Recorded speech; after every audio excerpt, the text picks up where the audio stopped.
Hello there and welcome to my YouTube channel.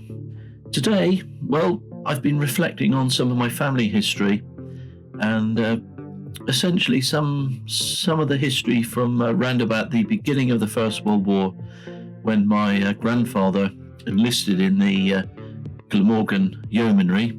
He would have been about 20 years old at the time. He enlisted in the Glamorgan Yeomanry. He was posted out to Egypt, spent some time in service there, and then he decided to transfer to the Royal Flying Corps at the time, and he got accepted for flight training and became a pilot, passed out as a flight lieutenant, and then joined 66 Squadron, who were then based in northern Italy, flying the Sopwith Camel. So he spent several months of 1918 out in northern Italy flying a Sopwith Camel, attacking the Italian balloons, believe it or not.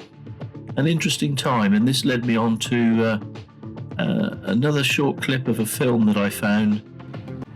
And here we have a Sopwith Camel with an original gnome engine in it, and you can tell from the way it runs that it's quite a tricky procedure, but do enjoy the flight.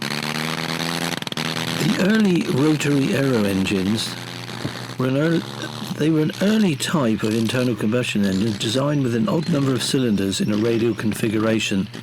These World War I rotary engines had a unique operating characteristic. The entire engine crankcase and cylinders would rotate as one unit, while the crankshafts remained stationary. Its main application was in aviation, and these engines types were fitted to the Sopwith Camel, and the most common being the Clergy 9B, later the Bentley BR1, but also the Gnome B2 Mono and the Lerone 9 series. All these engines were used on the Sopwith Camel. Just ahead of the pilot's cockpit, under a raised fairing, which is said to have inspired the name Camel, initially used as a nickname, but subsequently adopted as the official name of the aircraft type. The type was highly manoeuvrable and popular with its pilots, although the combination of the short-coupled aircraft and the rotary engine produced some handling quirks that could catch out inexperienced pilots. The Sopwith Camel proved to be very successful in aerial dogfights, and is said to have achieved more victories in combat than any other single type during the First World War. The first aircraft was cleared for flight at Brooklands on the 22nd December 1916, and then flown in service shortly thereafter.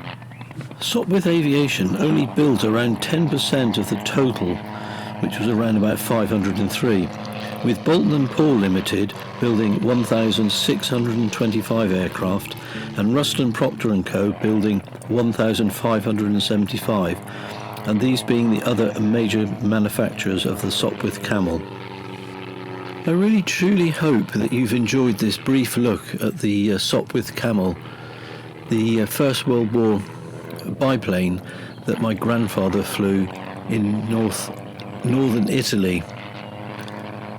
They were quite a collection of characters that flew during the First World War, and it's just my small way of making a tribute, or creating this tribute to those very, very brave airmen of the 1917 era through to 1918 when the war concluded. I wish you all the very best, and do have a ponder about subscribing, and I'll see you on the next film. Cheers for now.